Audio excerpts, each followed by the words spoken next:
Round 11 of the FIA Formula One World Championship. Cars just moving away from the grid on the formation lap in Austria. It is Max Verstappen on pole, his 40th ever, alongside Lando Norris in the McLaren. Behind them, we've got George Russell, his best start in Austria so far from third place. Carlos Sainz is the first of the Ferraris. He's outqualified his teammate for a change. Fifth on the grid, Lewis Hamilton, a former double winner here. Charles Leclerc, another winner, is alongside. He is sixth on the grid. Seventh, Oscar Piastri, who had his fast time deleted yesterday. Sergio Perez, the other Red Bull, back down in 8th place. 9th for Nico Hülkenberg and 10th place for Esteban Ocon. Daniel Ricciardo down in 11th place ahead of Kevin Magnussen. Then it's Pierre Gasly in 13th, Yuki Tsunoda in 14th. Fernando Alonso a long way down. He's in 15th place ahead of Alex Albon, Lance Stroll in 17th. Valtteri Bottas in 18th place. Logan Sargent is 19th. And starting from the pits, the man who qualified last, Zhou Guanyu. He will be coming out of the pits.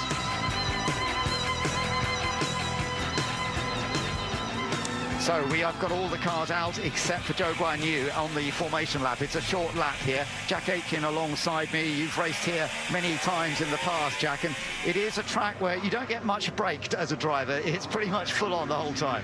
It is, you know, it's deceptive. It's a short lap, but there's a lot going on, and with the race being so toe dependent here, you've got a really slow speed corners followed by very long straights. You really have to focus on those exits and play a strategic game with the cars around you if you want to be able to pass and or defend.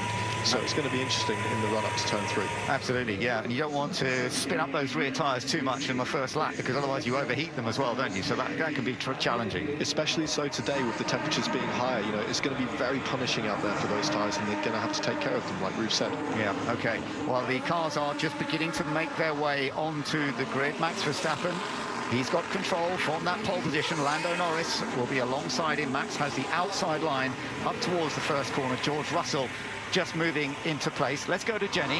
Yes, Mercedes have said that they adjusted the car, so maybe it wasn't as good as in qualifying. They've picked it for the race, so it's important to look at their race pace when this gets going. And our strategy expert, Ruth Buscombe, with us. Ruth, we are thinking that we're going to see at least 2 stops in this race for most people. Yep, 2 stop is much closer than the 1 stop round here. It could even go to a 3, depending on the degradation and how tricky that wind is for our drivers out there. Okay, well, the last few cars are just moving into position right now. It is a beautiful day in this wonderful place in the foothills of the Styrian Mountains. We're up at 660 meters from base level, and the wind blowing, but the sun is shining. It's an absolutely glorious day. The lights are coming on. We're ready to go racing. Hold, lights out, and it is Max Verstappen who makes a very good move once again. But here comes George Russell. George Russell trying to challenge. Lando Norris has 2nd place. George Russell trying to go around the outside, doesn't quite, but Lewis Hamilton goes around the outside of Carlos Sainz, and he's gained that place. So as Carlos comes down towards turn 3, he will try and take it back, but Hamilton can go on the defence, I think. We'll see on the braking. Lando Norris under pressure from George Russell. Russell can't quite do it. It's all together. Hamilton's got the better exit as they come out of turn 3. We've got 1 or 2 cars running wide, but so far so good. It's keeping clean as it looks, and Perez is now battling with Oscar Piastri. Yeah, those two had contact with Charles Leclerc in turn 1. They sandwiched the Ferrari and bits of carbon flying around. Perez now squeezing Piastri onto the gravel. He's going to lose more places there. Wow, Piastri losing a place, as you say, to Leclerc as well, so that has really hurt Oscar Piastri. Meanwhile, Nico Hülkenberg is trying to get past Pierre Gasly a bit further back. Sorry, Esteban Ocon, that is. Pierre Gasly a bit further back, yeah. He's trying to make up a little bit of ground right now. Out front, though, no doubt about the pole sitter taking the best start. Let's listen. Oh, Leclerc's been told to come in. Leclerc, as you said, there was some damage on that opening stint, and he's been called into the pits. Yeah, he's missing a lot of bodywork on that front left corner of the wing. He's going to lose a ton of downforce here, and this is an important. It's very sensitive to downforce at this track, so they've made the call to bring him in and mitigate their losses. Further down the field, we've got the Aston of Alonso being overtaken by the RB of, which one was that? Tsunoda. Yeah, he's got past, but meanwhile Leclerc is into the pits. They're changing the front wing. This is something the mechanics often practice to try and do quickly. That took them a little longer than they thought. And meanwhile, the 2 Mercedes are battling hard for 3rd place. George Russell is currently in 3rd, but Lewis Hamilton, his teammate, is putting him under some serious pressure. Yeah, George had to cover the middle of the racetrack there as he was really approaching him quickly with DRS Hamilton.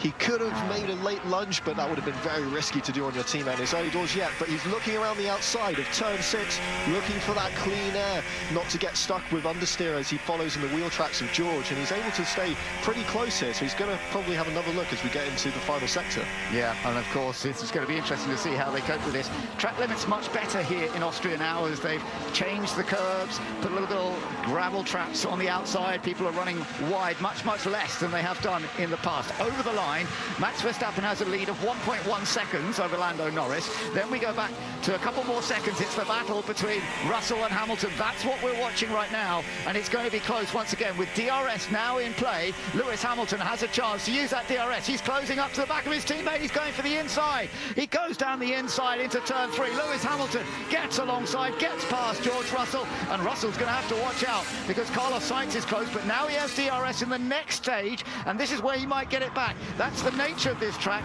DRS in 2 zones. Yeah, he's got it back again. Yeah, it's a very tactical game, like I said earlier on. George gave him the inside line into turn 3, happy to give the position away, knowing that he would have DRS going into turn 4, and it's a long enough run that you can get around the outside of your opponent there. So he made the clean pass, and it's going to be all the same thing again as we go into the next lap. But that Ferrari of Carlos Sainz is close behind. He's going to be waiting for any slip-up like we saw from Piastri yesterday when the front two were battling. So our top 10 at the moment, Verstappen leads, Norris second, Russell third, holding on from Hamilton for now, Sainz in 5th, Perez is in 6th place, Piastri in 7th, tricky first lap for him, Hulkenberg in a good 8th place, Ocon is 9th, and in 10th place is Kevin Magnussen.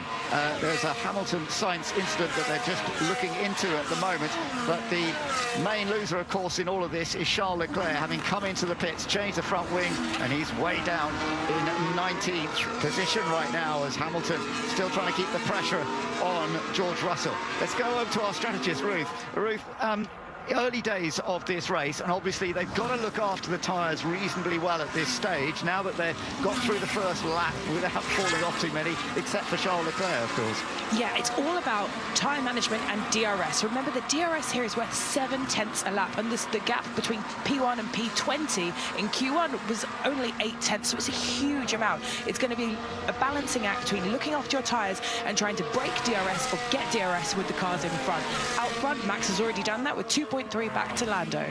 The DRS, just come back to you, the DRS is very efficient here. We just saw the way Hamilton passed Russell on the 1 DRS zone, but then got passed back again down that next stage. I remember Verstappen and Leclerc playing at that in previous years here. Yes, well, the fantastic thing about the DRS zone here is a little bit like a video game in that the detection for the second zone is in the third zone and vice versa. So it's all about the detection into turn 9. If you get that, you then pretty much get all 3 DRS zones for free. So the key here is to overtake into the final of those 3 ones into turn 4, so you don't get the switchback effect. Great. Okay, well, we'll see what happens. Lewis Hamilton hasn't tried again. He hasn't got quite alongside George as he did earlier, so it's still Verstappen, Norris, Russell in 3rd, Hamilton in 4th. Yeah, he's kind of lost his momentum there. You know, as the first lap was unfolding in all that chaos, it is easier to follow your opponent and to take different lines to them, you know, capitalize on cold tires and stay close to them, but that's going away now. Jack, talk us through we're just having a look at the replay now, and particularly I know you spotted a bit of the problem for Leclerc. We'll try and watch out for that. So Perez was on the inside, Leclerc in the middle, and Piastri on the outside. Leclerc didn't get a great start, and he got attacked on both sides. Perez shoving it up the inside, has to be said, and Piastri holding his ground on the outside, and it was just a sandwich effect. So Leclerc, like you say, the big loser there. We're going to go on board with him now, and it just looks like he wasn't super aggressive off the line. No wheel spin, but not a great launch either, and he doesn't dive into the corner like his opponents, and it just leaves him a bit vulnerable. He's on the back step, and he catches the right rear of Piastri, who scampers across the runoff with, it looks like he's gotten away with it with no damage. Yeah, we're just having another view from onboard Piastri. That's what you're hearing right now, is the sound of the McLaren, and there was that, he had to really react to that contact that was made. That was just a very typical turn 1 kind of incident. That wasn't really anybody's fault, just unfortunate for Charles Leclerc. No, it's the classic Constantino effect. Everyone's jostling to get that. That was just a very typical turn 1 kind of incident. That wasn't really anybody's fault, just unfortunate for Charles Leclerc. No, it's the classic Constantino effect. Everyone's jostling to get that same piece of track, and it does narrow into the apex there. We have seen in the on the light with his Piastri's radio. Yeah, I was side by side at the apex. Copy, that's how I saw it. Yeah, that's the classic putting in their argument for the stewards to hear, because they're, of course, listening to all of these radios, and he is well alongside. I would have thought he would deserve some space from Perez there, so we'll see if that gets investigated. Meanwhile, live, we've seen a change of position, I believe. The Ferrari of Sainz has slipped past Hamilton, it looks like. So Hamilton really dropping off the back of Russell now. Yeah, that's interesting. So Carlos Sainz has just managed to move up into 4th position. Russell is still in 3rd. So although Hamilton had been pushing pretty hard to try and get past his teammate, he has now lost that place to Ferrari. We have Red Bull leading, McLaren 2nd, Mercedes 3rd, and Ferrari 4th, which is actually how they qualified. But Sainz missed out on that opening lap. Hamilton's having another little look at trying to get alongside, but it's not happening yet. Yeah, it looks like he had a really slow sector 1 on the previous lap, so I think he must have gone off at turn 1, and that's what gave Carlos the chance. He's right in the DRS now, heading towards turn 4. A late move from Sainz to the inside to defend. Hamilton on the outside, he's level. He's having a go, but no, he hasn't quite done it, as Carlos Sainz brakes late enough, and Hamilton was not able to go around the outside. Meanwhile, we've still got another battle between Perez and Piastri. Piastri down in 7th place, but he's trying to go around the outside. Can he make it work? Yes! Oh, lovely move. Brilliant. There's a bit of bad blood there from lap 1, and Oscar really, he tried to make it stick. He did that same move yesterday in the sprint race on his teammate Lando. So he's clearly enjoying that outside line and getting the clean air onto his wing, just carrying the speed through and surprising his opponent. Ruth, what are we seeing in terms of track speed at the moment? Who's gaining, who's losing? Well, out front, we've got Max and Lando kind of slowly getting that separation. And at the moment, it does look like the Mercedes has that upper hand over the Ferrari, just like we saw in the sprint where they're about a 10th faster. Out towards the back, though, we're getting these trains. Okay, well, Hamilton having another little look at trying to get past Carlos Sainz. He's in the right place now in terms of he didn't make a big lunge into the corner where he had DRS to get closer, and he's now heading up the hill and then leveling off downhill slightly into turn 4, but he's not really close enough to the Ferrari, I don't think, to challenge this time. No, he's not. So at this point, he is still in 5th place behind Carlos Sainz. Remember, the other Ferrari, Charles Leclerc, had to make that early pit stop. He's still way down at the back, down in 19th position. He's ahead of Logan Sargent, who is the last runner. All 20 cars are still running at this stage, but for Hamilton, it's all proving a little frustrating. Yeah, this is painful when you're stuck behind a slower car. In these conditions, when you know that tyres are going to be crucial later in the race and the dead could be really high, sitting in that dirty air is horrible. You just don't get the same rotation that you want from the car. You feel the tyres scrubbing across the track at extremely high speed, just building that temperature, taking away that fresh rubber. And you can see the body language of Hamilton's car is still quite aggressive. He hasn't settled in and accepted that position behind Carlos Sainz yet, and he's still trying to find a way past. Carlos moving down the straight to gently try and break the toe to minimise that slipstream effect. Absolutely right. They're coming into turn 3 at the moment, climbing uphill once again. We'll see whether the DRS effect is going to help Hamilton close up a bit more to Sainz, but Verstappen has definitely opened up a decent margin, over 3 seconds. The gap now. We're just having a little look at what happened to Hamilton when he was under investigation for turn 1, so we need to let Sainz past. He's 0.9 behind. Okay, now we understand. So Hamilton was actually told he had to let Sainz through because of how it all went at turn 1. Yeah, Mercedes choosing to cover that one off and give the place back rather than risk a greater penalty like a 5-second time penalty, which could have been, more of a loss later on. And we are getting right to the start of the 2-stop window. It'll be a really aggressive opening from someone towards the back.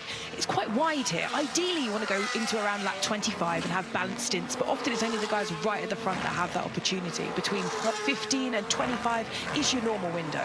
Is Hamilton a prime candidate for an early stop here now that he's bottled up behind Carlos? I probably want to see if I could overtake first, because Hamilton only has one hard tyre. Now, the cars towards the back and the Red Bulls have 2 hard tyres. So for him, he's probably going to want to go deeper into the race, especially with these track temps. Fair enough. Well, thanks for that, Ruth. It's going to be interesting to see how Hamilton copes with this, how he deals with it. Frustration, as you say, of being tucked in behind Carlos Sainz. Thought he'd got that move, but has had to give it back. And now he's got to make the move in the race itself if he can get DRS to work effectively. But the Ferrari's got good straight line pace, there's no doubt about it, particularly as it comes up out of turn 3, up the hill, and then down towards turn 4, even though it's getting DRS and giving DRS to Hamilton. The drag reduction system is not allowing him to get quite close enough. Further down the order, we're just seeing both Haas cars in the top 10 at the moment. That would be pretty amazing for them if they both get to score today. It would be, and I'm sure they're ecstatic at the moment, but they are slowly slipping back from the cars in front of them. And we're seeing one of the Haas's coming in right now for a stop. Magnussen. So that's interesting. Kevin Magnussen coming in for a very early stop here, Ruth. I know you said it might be, this is early, and also coming in, is that Ricciardo coming in? Yes, it is. Well, these guys have got 2 hard tyres, which means that they actually have more rubber than the faster group in front. So this is right at the beginning of the 2-stop window. The degradation we've seen is in that 2-stop. So it's going to be a balancing act between the guys that are going to go hard, and only have that 1 hard tyre that needs to pit a little bit later, ideally. Okay, no major difference in stop time. They both come out pretty much as they went in. Yeah, the pit exit here is pretty notorious. You've got that very inviting wall on the exit as you come out with your slightly cold tyres, but they both make it through unscathed. It's a smart move, I think. They were bottled up behind Hülkenberg, who's dropping off the back of Perez, so they're clearly making a ploy for some clean air, which means a lot around here. Sainz now saying they are Plan A. What's Plan A in Ferrari speak? It's anyone's guess, isn't it? Yeah, anybody's guess as to what their strategy is. Well, in windows, it should be a 2-stopper. And right now, with the numbers we're seeing on Deg, everybody's baseline plan, without safety cars, without VSCs that can, of course, change it all, is going to be our 2-stop. Nico Hülkenberg coming in now as well, so he's backed up what Magnussen's done. This is going to be interesting. We'll see if the first stop, the under stop, is actually going to be better for Magnussen. Will he be ahead of Hülkenberg when he comes out or not? Yeah, assuming the pit stop's clean, it'll be a good indication of how powerful the undercut is going to be. And we're seeing a few other cars diving into the pits from that midfield group as well. And this could have that knock-on effect as people further up the line into the top 10 start to react. Yeah, you typically see you can kind of get almost everything here. So undercuts, overcuts, and overtaking on track is all possible in terms of building tyre advantage. It just depends what your advantages are. Yeah, look at this. As he comes out, Hülkenberg, he is just in front of his teammate Magnussen, but Magnussen's now got tyres up to temperature, and I think he's going to have every chance to overtake. He's going down the inside, having a look down the inside. Oh, yeah, lock up from Hülkenberg, runs wide. He doesn't actually slow down, and he still stays in front for the moment, but Magnussen is still putting the pressure on his teammate. He knows it's his teammate. He doesn't want to do anything silly, but he's got DRS, and he's taken the place. He has gained a position ahead of his teammate, Nico Hülkenberg. Cue the grumbles from teammate A about teammate B getting the preferential pit stop treatment, but the Haas pit wall would have been looking through their hands, I think, then, and managed to survive that little battle. But it shows that the undercut is powerful here, so that's interesting information. Getting busy in the pit lane already, Jenny.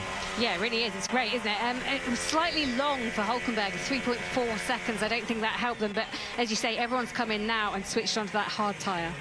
Okay, right. Well, let's see how many of the leaders start to come in. I mean, we've got that sort of group that were fighting at the lower end of the top 10. It means that Ocon and Gasly have now joined the top 10. They're running 8th and 9th, and Yuki Tsunoda is up into 10th place. But we've obviously seen some key people make pit stops. Magnussen down in 14th, Hülkenberg 15th, Ricciardo in 16th, and Fernando Alonso, actually, he's just got past, I think Albon may be heading into the pits because he has just gone past Albon.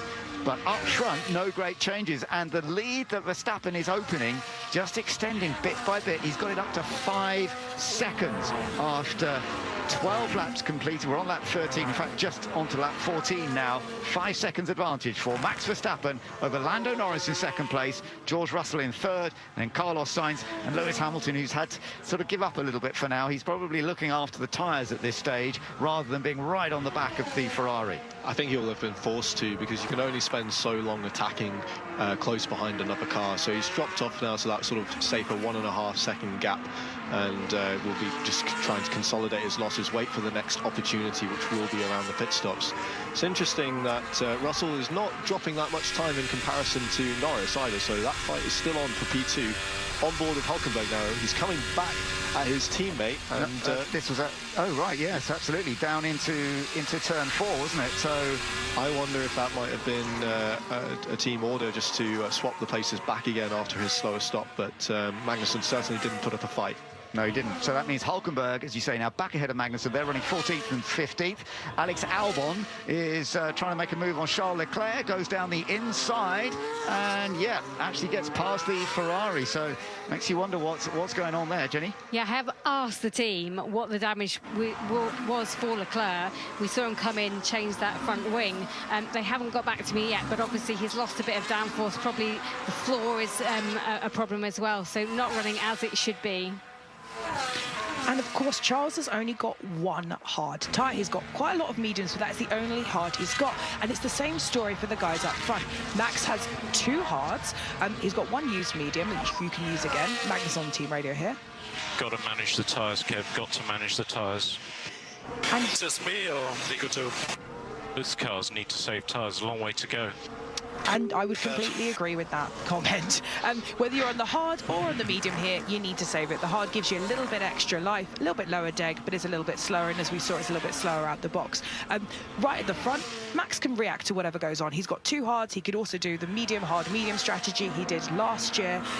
Charles, Perez, Sainz, all the rest of our front runners, all of the Mercedes, they have got two medium tyres. Now on paper, doing medium, hard, medium is the best, because in case there's a safety car, you kind of want to have that medium for the restart here towards the end of the race. And with the way that Verstappen's got this advantage at the moment, do you think he might go really quite deep into this race before he makes his first stop, or will it be an earlier stop than that? Well, it doesn't make any sense to box unless you've got a trigger, because the only way you can lose this race is by boxing, and then there's a safety car that comes outside after it, as we kind of looking to see how the tyres go. So if you can, you keep going. Okay, well, let's see. It seems to be working so far for Verstappen. We're just having a look at the replay of Alex Albon, how he got past Charles Leclerc. Yeah, he just towed up to the back of him, and Charles didn't provide any of the fight, actually. And, you know, Albon will have fresher hards than Leclerc, and Leclerc has longer to go on them as well.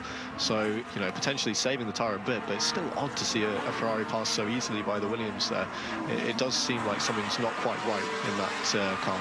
We've got a couple of teammate battles going on, haven't we, which is quite fun, because we've got Ocon and Gasly in the two Alpines. Esteban Ocon is currently in 8th place, Pierre Gasly in 9th, and they're separated by around a second. And then, as we saw just a moment ago, Magnussen has, despite the little message we heard on the radio, he's not given up on the idea of passing his Haas teammate, Nico Hulkenberg. No, not at all. He seems pretty intent on fighting him, which I don't really understand, because he gave the place back fairly easily, and then he seems intent on going again for another round. So odd behaviour in the Haas camp at the moment, and it's, you know, the worst thing for those engineers, having to deal with the two drivers wrapped up in their own battle when they've got to make these tyres last. And I was just going to say, because as a driver, if you decide you're going to tuck in behind your teammate or another rival, and you're going to push and be right behind them all the time, you're losing downforce, so you're actually putting more deg into the tyres. Your tyres will not last as well, will they? Absolutely. As long as you're in that sub 1.5 second gap, you're just bleeding downforce, and you're sliding the tyre more. And Leclerc actually saying that they're going to box this lap, which is not on plan, I would say. They would have wanted to take that hard a lot longer, so we'll see what's going to happen here. Possibly some inspection on the car. Yeah, I wonder, because you wonder if there's another problem. They did change the front wing, but it is just a tyre choice. So they are going back out again. Bizarre. Yeah, they've gone to the medium, which it will not make the end of the race. So, Ruth, I don't know what you think of that. Well, they got overtaken by a kind of the much slower car. I think that car is carrying a little bit of damage, to be honest, if you look at the pace of it. I think they've pitted just to make sure that they come out in front of the trailing car of Sargent. They have plenty of mediums, nature of a sprint race, so they've got rubber to finish the race. But as you say, right now, it's not looking good, and that car isn't driving at, you know, at the same pace that you would expect, especially compared to his teammate. For me, the car's got damage. We're still in the relatively early stages of the Austrian Grand Prix, being led by championship leader Max Verstappen, with Lando Norris in 2nd place and George Russell currently in 3rd. Don't forget, lots more sport to look forward to today. We'll be joining Mark Chapman later on for the build-up to England's round up against Slovakia. The kick-off at 5 here on Radio 5 Live. Hope you're going to be able to stay with us for that. But right now we're focusing on Formula 1. Nico Hulkenberg is now trying to put a bit of pressure on the Zhou Guanyu, and in fact he's got a good DRS zone. He's going to have a chance to outbrake him into turn 3. fairly straightforward, and Magnussen trying to do the same. Yeah, they've come across the Sauber, who seems to be a lot slower than the two Haas's, while they're having their own battle as well. So Magnussen now tucked up behind Zhou, and he's going to try and pop out around the outside, and he's fighting it, but he gets around, so the Haas battle continues. Zhou wasn't able to interrupt them for long enough there. Zhou hasn't changed tyres yet, has he? So presumably that makes life a bit harder at this point. Oh, yeah. I mean, in terms of tyre degradation, we're 20 laps almost into the race. He's going to be carrying, you know, a good amount of degradation. That's way more than the overtaking difficulty. So kind of a bit of a sitting duck. We're just having a look at a replay of Charles Leclerc a moment ago. And I think that was just his move on Logan Sargent, managing to go past fairly straightforward. But we're still not convinced that everything's working quite right for that car, are we? No, I mean, Logan's been on those tyres from the start of the race. So Lando, the hard does look poor, which makes this stint for us important. And also remember, we have two mediums, the Red Bulls don't. OK, now that's an interesting one, Ruth. So the hard tyre not working as well as we thought? Well, I mean, it's going to be a little bit slower. It's not a huge difference, but like, you know, that's all that Lando's got really. Max has one used medium left, so he could still go onto a used medium. But as Will Joseph, his race engineer, said there, on paper he's got those two hard tyres. OK, well, let's wait and see. Jack, right now, Russell is about 4 seconds away from Lando Norris. There doesn't seem to be a huge difference in pace, but the McLaren is that little bit quicker than the Mercedes still. Yeah, I'd agree with that. It looks like he's just eking out a few tenths here and there, but Lando, you can see, is starting to struggle with that tyre. He had a lock-up into turn 4 on the previous lap, and he was wide at turn 3 a few laps before that, so he's really trying to get everything he can out of those mediums. Esteban Ocon coming into the pits. Let's go over to Jenny. Yes, it just picked up on Sergio Perez. He's also had a little bit of damage to his Red Bull. So Charles Leclerc running with damage, and now Sergio Perez also running with damage. And that was picked up on the first lap incident as well. OK, thank you for that. 2.8 second stop, reasonable, but not the best for Alpine. Bottas has also come into the pits right now. Good pit stop, of course, just under 2 seconds. That's what we really like to see, and some of the top teams have been putting those together quite regularly this year. Yeah, Esteban was very ginger on his way into the box, so I'm not sure if you didn't trust the tyres or the brakes or what, but you can't forget that the entry to the pit lane and exit and into your box and the launch, they all add up to pit time as well, so you need to get every little bit right. Back to the on-track action, and Zhou Guanyu having a bit of a moment going wide at turn 3 there, and he's really struggling on those tyres now. Yeah, he is really struggling, as you say. Zhou running down in 15th place. Remember, he started from the pit lane, and he has made up a bit of ground, but that's partly because other people have stopped and are now on fresh tyres. We're getting a replay. Jack, talk us through the replay of him going off. Yeah, just running up to turn 3. It's a massive stop on the brakes, aided by the gravity of going into the hill. He is overtaken by an RB. And he gets a hit from behind, so there was another car involved there. Didn't quite see. It looked like the Mercedes. Here's his radio. What the is he doing? Oh, there was actually, yeah, contact. It's Alonso, I think. I didn't quite see it in that quick shot, but he got airborne off the rear of the contact to his rear left there. So, yeah, significant hit. He's still running, looks okay. And there's still a battle raging on in the midfield here. Yeah, good further down the order, but up front it's fairly clear for Max Verstappen at the moment with a 5-second advantage, and Zhou is having to get out of the way a little bit here as Albon now goes through on the inside. That was clean, no dramas at all, and Albon gaining the place. Esteban Ocon is about to gain the place as well. We're just listening in to Esteban Ocon, who's got some DRS, and he's just sweeping around the outside now, quite straightforward into turn 4. But this is a battle that's further down the order. Currently they're down in 13th, 14th, 15th places. Up front, it is Verstappen, Norris, Russell, Sainz, and into the pits comes Lewis Hamilton, Sergio Perez also into the pits. That was a much more rapid stop, so it's all coming together. Yep, and this is the point that the leaders, the guys from P3 through to P6, are all going to have to decide whether they want to react and cover. So expect big pit stops coming up now. OK, Sergio Perez on his way, 2.1 seconds. That was a slightly quicker stop from them. And, of course, this is moving others up who made early pit stops, but this will change strategy a little bit later in the race. Those changing tyres later will have very fresh tyres in the latter stages, of course. Listen to Piastri. I think Hamilton crossed the white line on entry. Copy that. So that's interesting. Piastri just reporting something that he's seen that Lewis Hamilton was doing that he felt was not quite right. Yeah, dobbing him in. Any chance they can to report things like that to the stewards, why not? Absolutely. Well, just having another look actually at the replay. Jack, talk us through. Did he get this wrong on the entry? So you do have to be inside of the white line, and it looks like he is, but it tightens on the exit, and he gets a big snap of oversteer. His front wheels are in, but his rear left might have been out. These cars are very long, of course. We get an external shot now. That's brilliant car control, but I think he is over the line, and there's the black mark on the track. That's the evidence that you need, so that could be a penalty. And Piastri was right behind, having a lovely view of it at the time. He was on a flying lap himself. He wasn't coming into the pit. So some more pit stops. Russell in and Carlos Sainz making their pit stops. These two are effectively fighting for third position. Russell was holding third before the pit stops started to come around. He's now dropped down to fourth. It's actually moved Piastri up because he has not made a stop yet.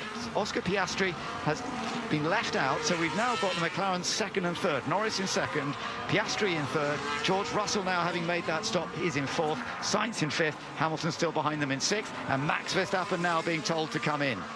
Yeah, and this is your classic two-stop window. Lando Norris the same. All of the leaders are coming in. In fact, the only one that's not under pressure to react is Piastri. He's got quite a gap behind him and then quite a slower car. So he's now going to be able to extend a little bit in case there's a safety car or a VSC. He might be able to jump everybody else for very little risk because he's kind of at the back of that leader group.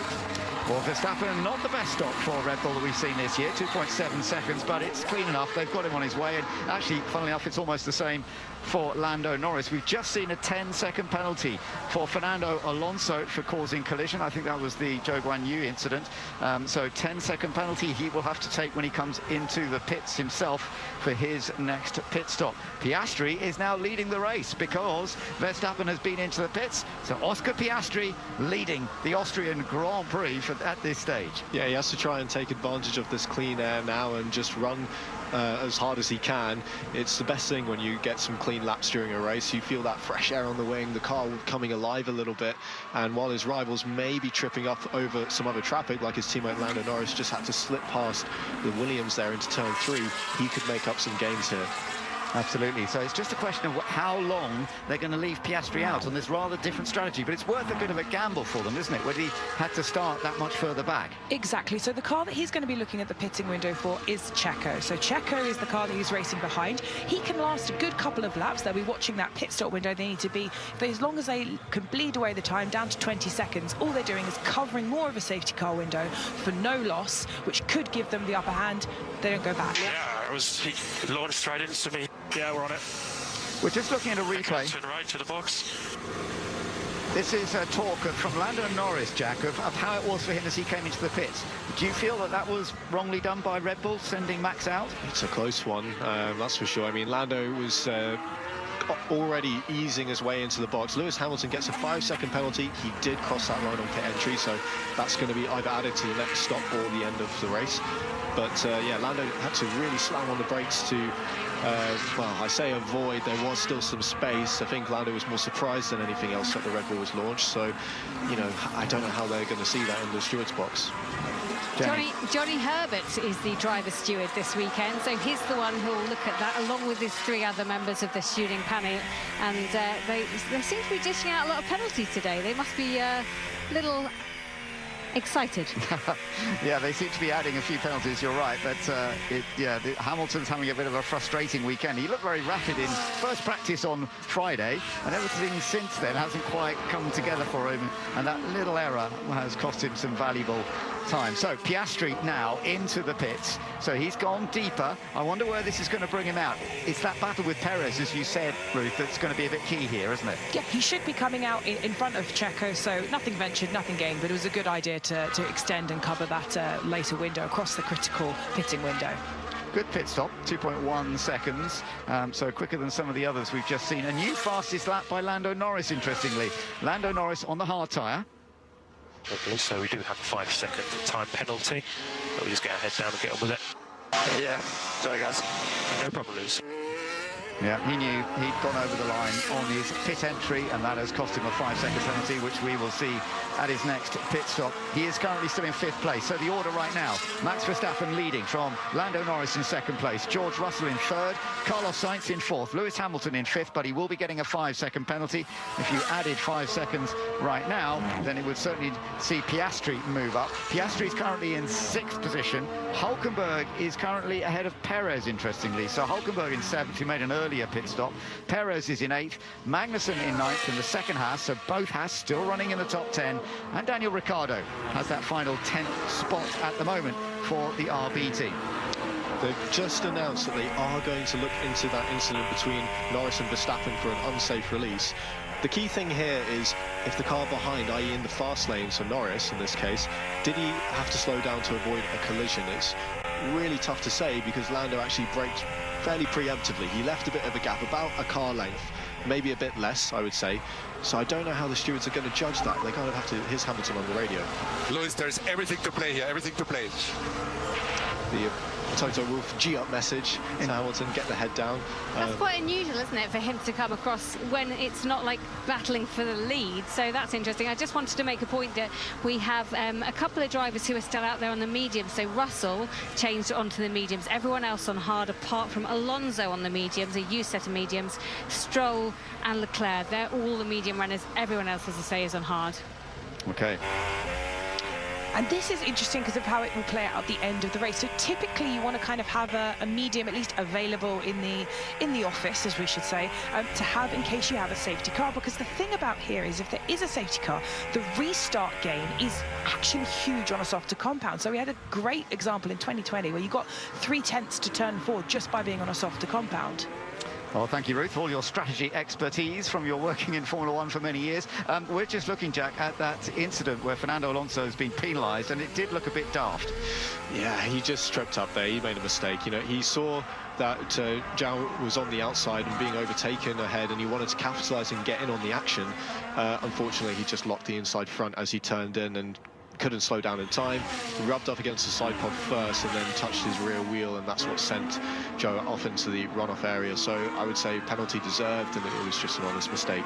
And it's going to drop Alonso quite a long way down in the list he's in, because there's a very close battle that he's in at the moment. He's currently 11th, only just under a second away from Daniel Ricciardo, but right behind him he's got several cars: Esteban Ocon, Pierre Gasly. Only a little further back is Alex Albon, Yuki Tsunoda. That whole group will be ahead of him once he comes in with that 10-second penalty. Up front, Max Verstappen. Let's listen in. You have to let me know when I have to upshift on the end of the straight. Understood. Gear 7 still fine, Max. Gear 7 still fine. So it's just a little bit of work with his engineer, making sure that everything's going right.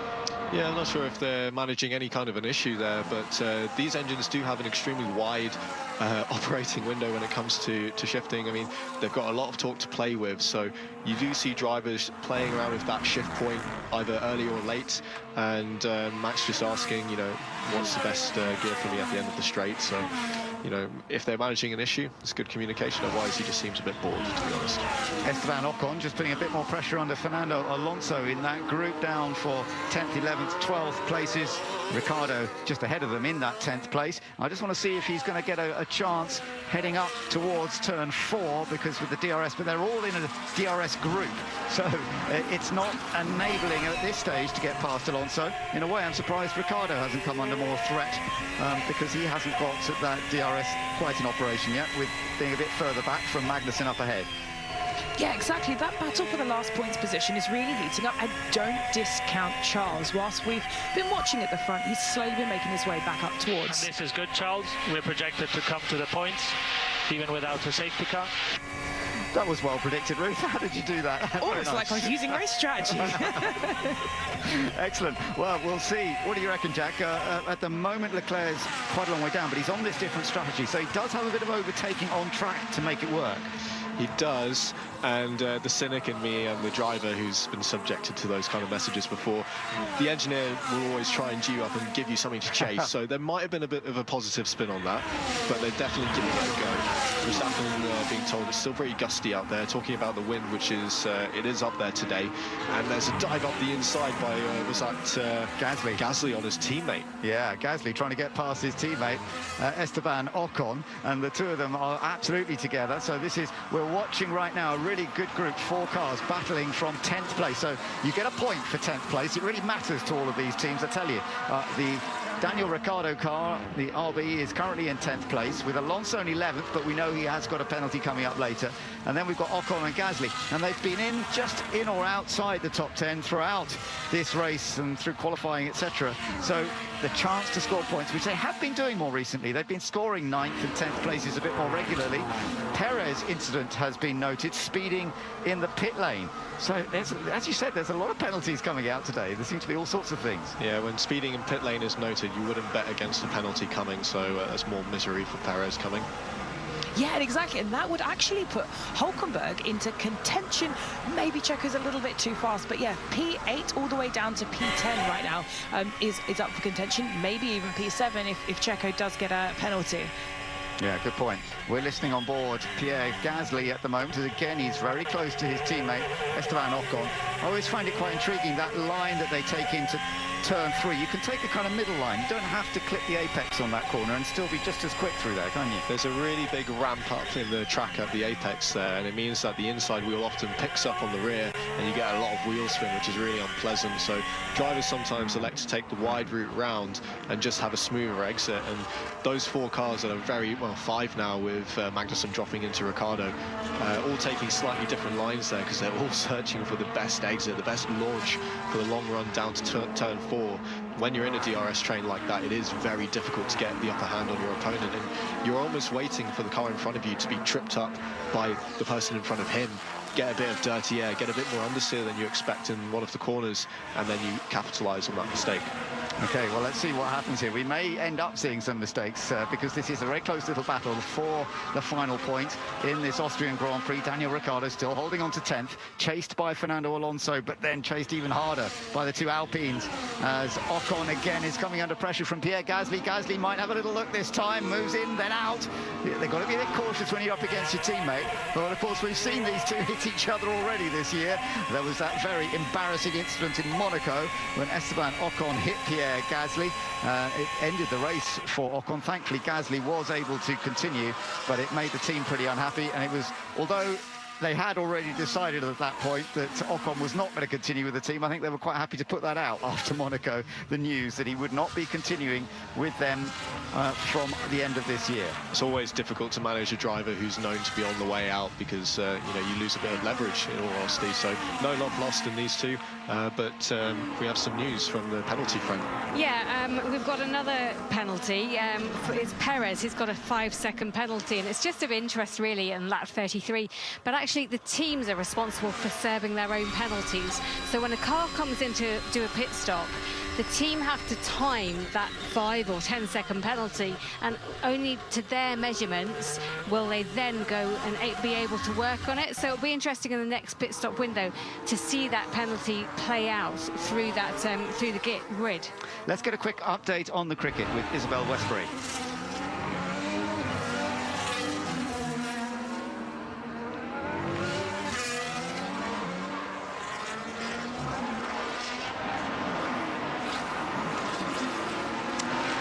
Thank you, Isabel. Well, we're continuing with the battles up front and further down the field right now. Fastest lap again for Lando Norris, but he's still in that second place, 7.8 seconds behind Max Verstappen. And Verstappen looking in total control. Listen to Gasly. He's got to pass Fernando faster, losing time. Copy that. Now, this is all teamwork, of course. Pierre Gasly's basically complaining to his team there, Jack, that his teammate should be able to get past the car in front. So why doesn't he get on with it? Otherwise, I should be going there. Yeah, it's a queue forming, and Gasly wants to jump up and have his go at it. But the Alpines do look like they've got more pace than the Aston. They just haven't been able to jump ahead of them. at this time. They end up fighting each other more than the Aston, but we're now on board with Leclerc, who's diving into the pit lane. Yeah, so Charles Leclerc coming in for what is a third stop. Remember, the first stop was for a change of front wing because there was an incident at the first corner. So it's been a bit of a tough start to the day for him. Oh, a little bit close on, sort of a little slow on the left front. They've got him going. They lost about a second maximum there on that left front, being a little slow, but he's got going again. 3.2 second stop, and once more coming back out. There's no incident, no penalties for Verstappen on the release with Lando Norris. Lando Norris just going past Leclerc, but that's basically a lap down for Charles Leclerc versus Lando Norris. But yes, the little question that we had about the pit lane when Lando Norris complained about Max Verstappen, that is not proving to be any kind of penalty for anybody. Yeah, and lap 35 is a long way to go on a medium to the end. Last year, the earliest someone managed to go was from lap 37 with De Vries.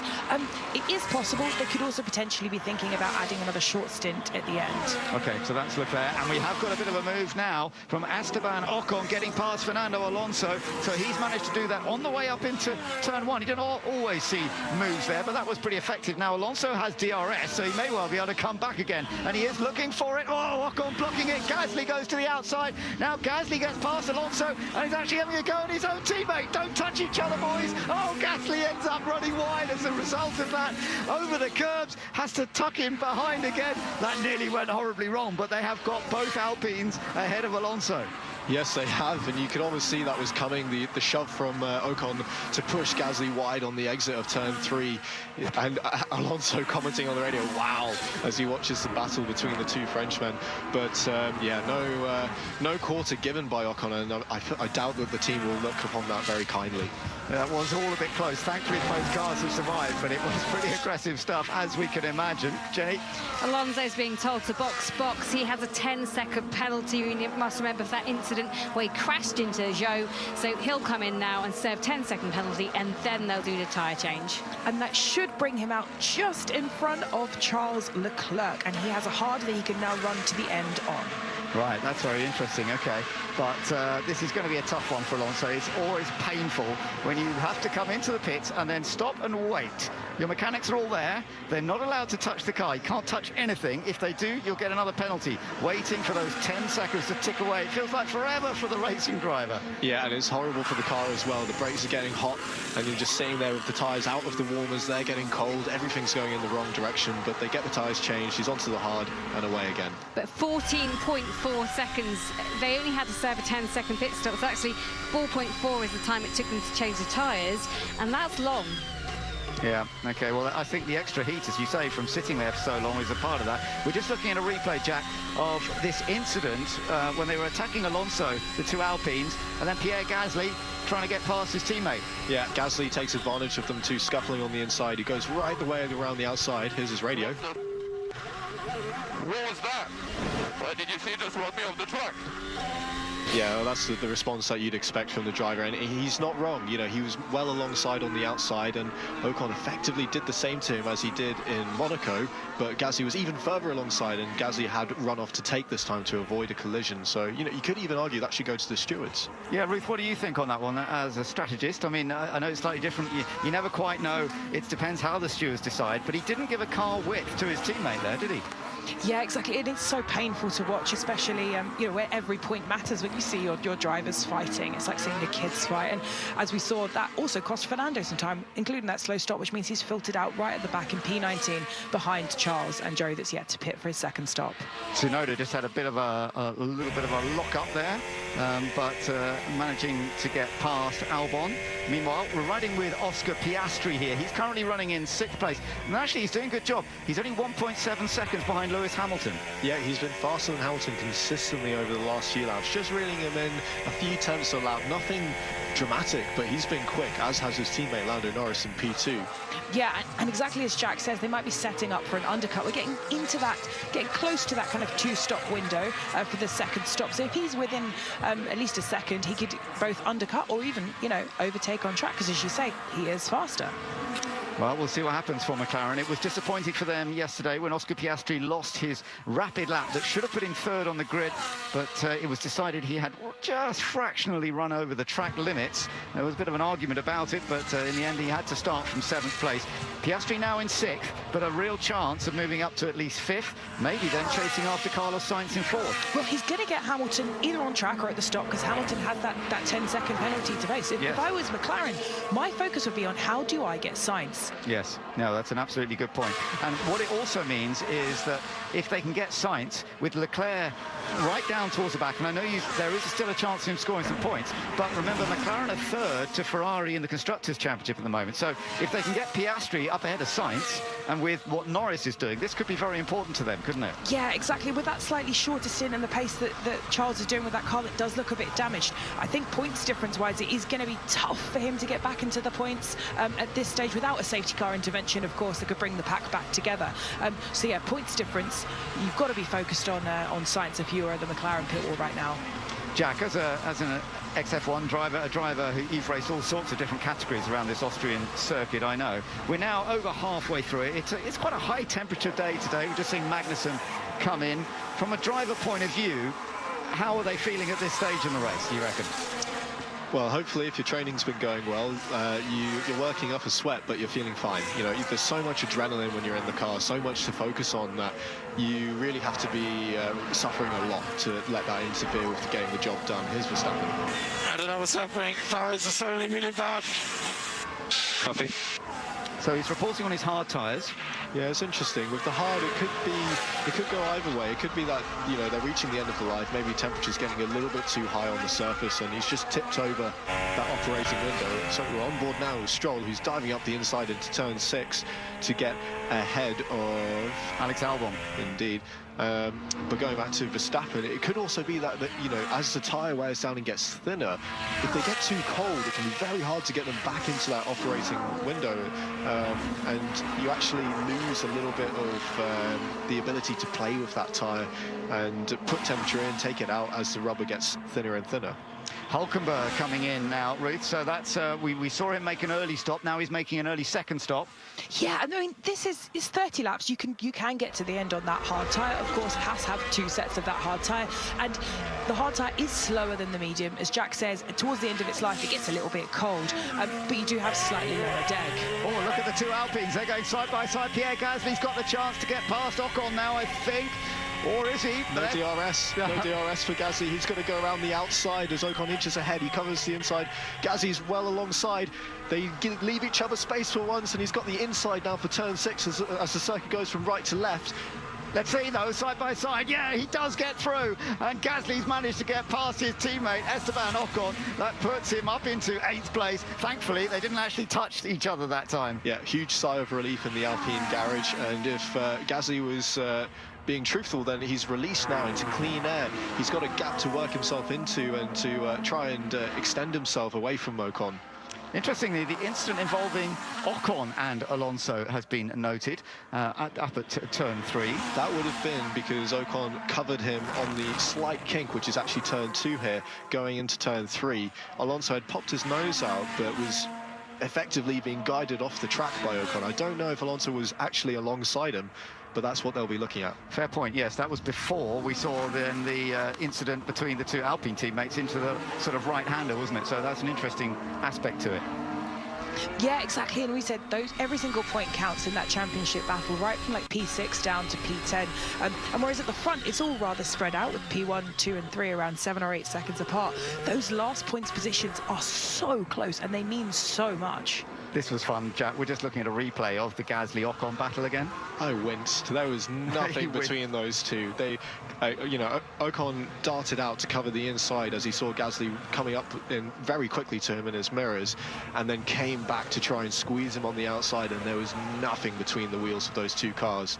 And Gasly returning the favour as they dived into turn 6 to take that place, but yeah, it's very, very hard battling there. To be fair to Gasly, he didn't push Ocon too wide turning into the left-hander. He gave him space, which was fair enough, wasn't it? Yeah, absolutely. No, I think Gasly played that very well. Jenny. Yes, looking at Verstappen and Norris, actually the gap has come down by almost a second for Norris. Norris has the fastest lap at the moment. He posted that about 10 laps ago. But they both stopped at the same time, so they're both on the same kind of hard tyre at the moment. So we're looking for them to stop again at some point soon, I expect. And that gap is critical because Max right now is going through blue flags. Now, it doesn't just cost the car that gets the blue flags, it also costs the blue flagger, if that's a real verb. Whereas Lando is actually in front of Charles, so he's kind of got relatively clear air. So that gap is going to continue to trickle down. He does still have margin to react, though. So even if McLaren try and pull an undercut, Max has got plenty of margin to be able to react. As you say, Lando Norris has got under 7 seconds, the gap. But it's been over 7 seconds for quite a while to Verstappen. It's just under now. But we're also keeping an eye on Piastri's progress to try and catch Lewis Hamilton.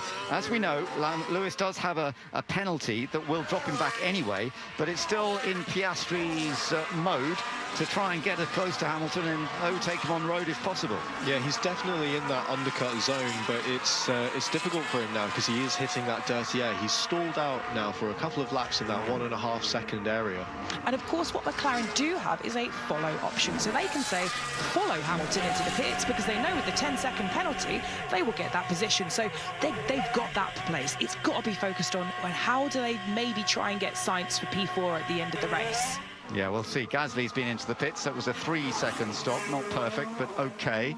Albon instant failing to follow the race director's instructions, crossing the line. We shall see if there's any actual penalty for him.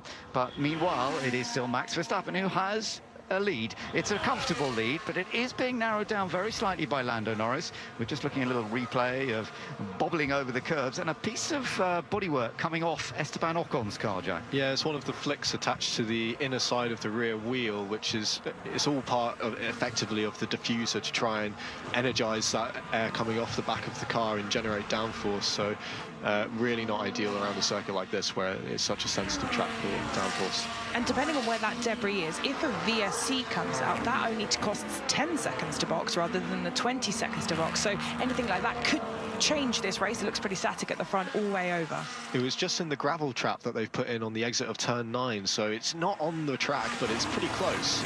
Interesting. So Ocon now making his pit stop. We know that Gasly was ahead of him just before they both made their pit stops, but it's actually quite a quicker stop for Ocon, so he may well come out. Well, in fact, Gasly's just going through it ahead of him now, so it hasn't put them back together quite the same, even though he's had a slightly better stop. Lance Stroll has just made a decent stop, but both of the Aston Martins, I'm afraid, are way outside the points. I don't think you're going to see any points scored today by Aston Martin here in Austria. We're looking at teams that are strong here, are definitely Red Bull, although Perez, he's not really doing anything particularly exciting today. Last year, Perez went from 15th on the grid to finish 3rd. He got a podium, amazing. It's nothing like that here today. He's stuck in no man's land, isn't he? He's not with that fighting group of the top 6. He's about 15 seconds behind Piastri, and then he's got the midfield behind him who are well off of him. So he's just, I don't know if it's because he feels he's got nothing to fight for, but yeah, he made a little bit of contact earlier, didn't he? So maybe the car's not quite as clean as it should have been, but nonetheless, a bit disappointing that he is down in that 7th place. Yuki Tsunoda, who's running in 8th, has now come into the points. Both the Haas cars are still running very close to one another. In fact, they're under a second. They're behind Perez, so we're actually just watching that now. Sergio Perez currently in 7th place with both Haas cars. I mean, it seems bizarre to me that the Red Bull is under this much pressure unless it does have some damage on it, because it's being chased by 2 of the cars that most tracks it's not particularly quick, the Haas. Yeah, as you say, it's a very strong possibility, isn't it? So he's now going to be in the middle of this very bloody fight between the 2 Haases, which is not a great place to be. But yeah, struggling. Lando Norris still in 2nd place. The gap to Verstappen, 6.4 seconds. George Russell in a very lonely 3rd place in the Mercedes. He is 12 seconds behind, but he is still trying to push on, of course. There's a little battle further back, a bit of lapping going on. In fact, George is all a part of that at this stage. Stroll is defending from Russell there, which is pretty bizarre. He will have been showing the blue flags, I'm sure, and Russell will be pretty irate with that. He's just costing him time. He is going to box this lap, George Russell. He's just been called in by his team. Okay, still looking on target for the podium here. Yes, exactly. He's got that kind of that two-stop window. Russell opted to fit that medium tyre, so he'll now probably be running the hard tyre, because you obviously have to run two different compounds in the race, which might be slightly different to the cars around them that are probably going to cycle onto the medium, with that being the choice for both Lando and Sainz, with that's the only compound they have left. Okay, so Russell comes into the pits. We'll just have a quick look and see how quickly the pit stop goes for the Mercedes team. Brand new set of tyres going on and on his way. 2.3 seconds, pretty good. Yeah, fairly clean stop, so we'll see where he filters out now and what reaction that brings from the field, if any. Well, obviously, as Ruth said, they're on a different compound compared to Russell. He's the odd one out here. Yep, so they've timed that stop to come out in lovely clean air ahead of the Red Bull of Checo. And as you say, because the gaps are quite big at the front, with P1 and P2 separated by 6 or 7 seconds, they've got time to react. As you typically see a concertina effect, where people towards the back pit earlier, so we've already seen the back runners go, and then it kind of moves forward towards the front as you have more to lose and less to gain in case of safety cars and things like that can come out later. We just looked at a replay. That was interesting, actually, because George Russell had taken a place, but on worn tyres, and Lance Stroll, who had come out of the pits on fresh tyres but was lapped, he just took full advantage of all his extra grip. Well, Stroll was actually fighting with a car for track position. Yeah. It was Tsunoda, and when Russell made the move on Tsunoda, he followed through, and then he had DRS on Russell as well, and he thought, well, I can't back off now because Tsunoda's going to get past me. So then he overtook George as well. So I apologise, Lance, for my doubt, but yeah, he was just trying to fight for his own position. Into the pits comes Carlos Sainz. So Carlos, and a good stop this time for Ferrari. Meanwhile, Verstappen's radio. I can't hold this much longer, maybe behind. Yeah, understood, mate. Well, he's got a good gap, there's no doubt. And meanwhile, Oscar Piastri going up the inside of Lewis Hamilton, and he's taken the place. Straightforward move into turn 3. Hamilton will try and attack on the way out, but in fact, he's timed it beautifully. His DRS is still open, so it's going to be very difficult for Hamilton to come back at him. Oscar Piastri into 3rd. Yeah, that was about as clean a move as you can get. Really well done for Piastri to get the move done on track, and he can now set his sights onto Carlos Sainz and fighting for those extra points. Yeah, Ruth, this is still going to be a good strategy battle, isn't it, between McLaren and Ferrari for that position. Yes, exactly. Sainz has come into the pits, so now Oscar, again, like he did before, is going to try and extend. If there's safety cars, VRCs, or just raw car pace, they can use that to overcut the other cars. And at the front, there's an interesting battle going on as well. So on paper, Max has this wrapped up, but he is losing time with those blue flags. He's asking to pit, but the Red Bull guys on that pit will very sensibly don't want to box before Lando does, because then they expose their safety car window. And right now, that's the only way they will lose this race. Is if they box under normal times. Lando's only 7 seconds before. If he takes it under safety car, he will cycle out in front. Okay, interesting stuff. George Russell has just set a new fastest lap on his fresh tyres. And meanwhile, Pierre Gasly is now right behind Charles Leclerc, and Daniel Ricciardo's a little bit further up. But yeah, it's Leclerc that he's really challenging for now as we come through 2/3 around the lap. Yeah, going back to Verstappen, he's still holding a decent lap time. You know, he's in the mid-10s and is actually, for the last couple of laps, he has been a little bit better, although Lando just took some hundredths out of him, a 10th on that last lap. But it's all to say, it's not as dire as he sounded on the radio, and here he is again. A good lap, Max. Gap is up to 7.1. Lando, I think, struggling in the wake of the blue flag cars. Yeah, But exactly. the problem is behind me. I understand, Max, but there's quite a train of cars that we would fit into, so we're fine for now. Yeah, I agree with GP there. You just got to kind of calm him down. So in the car, he doesn't really realise how good he's got it, to be honest. And all of the lap time that he lost, a lot of that was to do with the blue flags that now Lando is going to take. So that gap is naturally going to open. As you say, they're doing exactly the right thing on that pit wall. Extending, don't want to expose your safety car, keep everything under control. And look at this, Leclerc's coming under some more pressure from Pierre Gasly. Gasly having a little look to get alongside, taking a wide line to make sure he doesn't lose too much downforce. He's having a go at it. Yeah, he wasn't brave enough to try the Piastri move around the outside of turn 6. He could have done. Charles was covering him off on the inside, and now he has to sit in the dirty air as they go through the fastest part of the track. But he is inching ever closer. He does have pace on that Ferrari. Going well at the moment. Let's just see whether he can get the DRS into play. This is a battle for just outside the points at the moment, but potentially this could be last few points at the end of this Grand Prix. Will it go to Ferrari, to Leclerc, who missed out on the first lap? Will it go to Alpine? It's certainly an opportunity here for Pierre Gasly. He's got DRS again, but the Ferrari has DRS as well from the car up ahead of Lando Norris. Oh, and Gasly's gone down the inside. He's gone down the inside of Leclerc. Oh, and a bit of a run wide there for Norris up ahead of them. That was a bit strange because he was just on his own, and now Leclerc is trying to get the place back. Listen to Verstappen. Understood. Well, Leclerc tried to get it back, couldn't quite do it, Jack. Yeah, he had a bit of a lock-up as he tried to outbrake Gasly around the outside, but didn't have the grip in the tyres. They're now saying box to Verstappen, so they are going to bring him in on the slap. He's just coming up to the pit entry now. I have to say, it looks like Leclerc's tyres are looking a bit worn, even though he's on this slightly different strategy. He's sliding around quite a lot there, Ruth. Yeah, they're trying to go a very long distance on that medium tyre, as we see Max jump into the pits. And Lando, I think Lando's in as well. So both of our top two are now into the pits at the same time. Obviously, they came in together earlier in the session, and Lando got a bit upset that he had to brake a bit early. Oh, slow stop for Verstappen. He gets going now. That wasn't ideal. 6.5 seconds. Now, can McLaren go a quicker stop? Not brilliant, 2.9, but he has gained some. I think they were holding him to avoid the same thing that happened in the previous stop. They didn't want to take the risk of blocking Norris on his way into the box, and they have the gap to do it. He comes out comfortably ahead of Norris still. He does, and they've both come out on fresh medium tyres. Oh my God. All right, it's fine. While on the exit. The reason he feels like that is because they had the delay, and the gap, which was at 7 seconds, Ruth, before this, is now down to 2.8 seconds. Yeah, exactly. And they've also had the choice, so they could have fitted a new medium or new hard or a used medium. That medium tyre has taken a couple of laps in the qualifying session. Verstappen having a bit of a lock-up as well. He's pushing a bit harder than you might imagine on his outlap. Yeah, they'll have to hope that hasn't created a flat spot. That would be worst-case scenario, and it was on the most crucial tyre, that inside front right.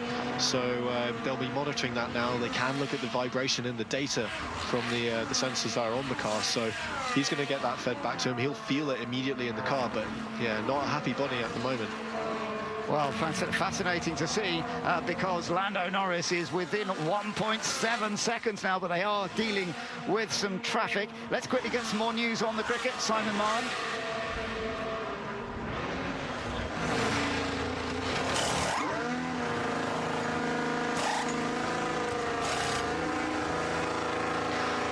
We've just had another look at Max Verstappen's pit stop. It was a bit slow getting one of the wheels off. So I think it was a double whammy. He was slow on the rear left, and they were cautious to take their time with it and get it right, and then that put them into the path of Norris potentially, although we need to see another angle. Exactly, and there's 3 laps age tyre difference. Max has already done 1 flying lap on those medium tyres earlier in the weekend, whereas Lando's are brand spanking new. Just saw that lock-up on board with Verstappen as well. I don't think it's that bad. He'd already started turning in and taken the weight off of it, and that's when the front tyre locked. And it's not going to have done as much damage as if it had been a lock from the beginning of the braking zone, so he's going to get away with that. The gap is almost down to DRS zone. It's 1.077 seconds, 1.049 between Verstappen and Lando Norris. And he's got traffic in the last sector. It's terrible for him. He's in DRS zone now, so there's a real chance that Lando Norris can put some pressure on Max Verstappen. Now they're both on this slightly different strategy, but now effectively the same going into the final stage of this race. Max just opened it up over a second to get him out of that zone. This is close stuff, though. Yeah, Max actually got the blue flag benefit from Tsunoda, which you can obviously do. So he was able to use that DRS to claw back the gap, but now it's dropped just below 1 second again, which means Lando will have around 7/10 advantage from that DRS across a lap if Max can't find another blue flag advantage to get it back for himself. Hamilton's been in. He took the penalty that he was told about earlier on, so it was obviously a slower stop than he liked it, but he always knew it was going to be a slow one, and that means Hamilton has now come back out in 6th place. It means that Piastri is in 5th. Now, Piastri currently is some 5 seconds behind Carlos Sainz. That's going to be his big battle to try and close up that gap, but what a battle for the lead we have, Jack. Yeah, the challenge for Norris now is to make sure that he can stay with Verstappen through that challenging 2nd and 3rd sectors where you've got a lot of high speed, stay in that dirty air. He's done it beautifully. He's under 7/10 of a second as they exit the final corner. He gets a burst of DRS across the start-finish line, and he's going to set himself up for an attack here as they go for turn 3. impressive race pace here from Lando Norris. He is really beginning to put some pressure on Max Verstappen. And Verstappen also seeing that they've got the traffic up ahead, as you say. DRS on the McLaren right now. He's getting closer and closer to the back of Max Verstappen. He has a think about a move, decides against it at the last moment into turn 3. Both of them getting through the corner cleanly, and Lando Norris is absolutely on it.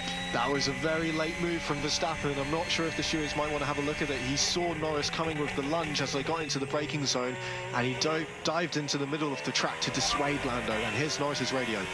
Yeah, he reacted to my move. You're not allowed to do that. Exactly, okay, we're on it. Exactly what you said, Jack, and he's already reporting that. But this is a very, very tight battle, Ruth. It is such a tight battle, and it's going to get even tighter because they're coming up the back of Albon and Stroll, which means Max will have DRS, so he might be able to use that to pull away. He saw me move, and then he moved. We're reporting to the race director. He saw you move and then moved. I always find it fascinating, a driver who's driving at this level, trying to battle for the lead, could talk so calmly on the radio at the same time. You've got to put your argument across as if you're a lawyer if you want to get those penalties. But now, making their way through traffic, Max has actually got the benefit of that DRS again from those blue flags, and he's opened up a little bit of a gap. He gets past the Aston Martin into turn 3. Norris closing up very quickly. The Aston staying well out of the way of these two leaders as they come through, but he has got a bit of a cushion now as well. And he's such a thinking driver. If he's smart, he's going to use that DRS exactly into turn 3, which means that he can hopefully try and break it a little bit by the all-key detection between 9 and 10. That's the only chance he can do to try and break the DRS from Lando at this point. They've just shown a little replay, Jack, of the move that Lando complained about that Max made. What are your thoughts? If they do it by the letter of the rulebook, that's a penalty. It's very clear that Verstappen is on the racing line in the braking zone, and as Lando dives to the inside for his lunge, he only then starts to move across, and you cannot do that once you've started braking, like Lando says very correctly. However, the stewards are always going to be a little bit less likely to give a penalty when there isn't contact, when there isn't an incident or a consequence. Here's Verstappen. Second, something wrong with the car, man. No grip. He is struggling. Jenny, what have you got for us? Yeah, well, all this talk of penalties is making a lot of people who are listening very nervous. Of course, it's England versus Slovakia in 2 hours' time, and everyone on the messaging on hashtag BBC F1 is saying, stop talking about penalties. Absolutely, yeah. Everybody looking forward to that. For an English racer who is currently challenging for the lead here in Austria, we could be on for a very interesting evening as well. But the football coming up later, of course, 5 o'clock here on Radio 5 Live. Lando Norris still maintaining that pressure on Max Verstappen. Not much change. No, it's evened out a little bit now. You know, the problem for Lando Norris now is Max has been able to get up to speed with those tyres, get into a bit of a rhythm, and the longer that he sits behind that Red Bull, the worse it is for his tyres.